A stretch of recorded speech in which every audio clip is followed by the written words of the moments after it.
Pemirsa, kain endek dewasa ini semakin populer tidak hanya di lokalan Bali, bahkan sudah merambah keluar Bali hingga luar negeri. Hal ini disebabkan karena kualitas kain endek Bali sudah tidak diragukan lagi dan memiliki ciri tersendiri.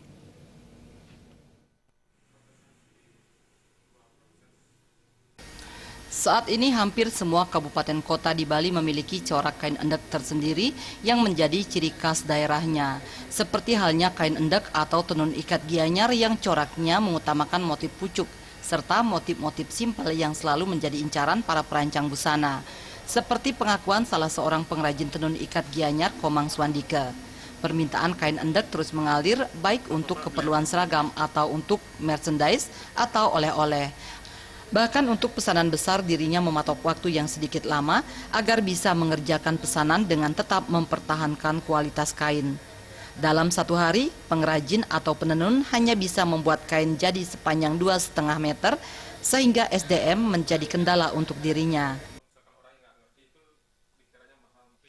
Di kualitas dan motif. Kualitas kan dia lebih bisa kita jaga dan juga lebih kualitas lebih baik lah bagian ini. Dan juga motifnya kita lebih bisa membuat yang beraneka ragam. Kalau misalkan dari mesin kan cuma bisa buat satu motif saja. Itu lebih kuat, lebih gini sih, lebih yang mesin tenun ini lebih gitu sih kemajuan. Yang membedakan endek Gianyar dengan endek lainnya terletak pada pembuatan yang masih dengan pola tradisional sehingga kualitas kain jauh lebih baik.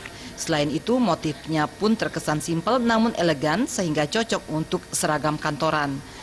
Harga yang ditawarkan bervariasi mulai dari 250.000 hingga kisaran jutaan pun ada, tergantung dari jenis kain serta motif yang diinginkan.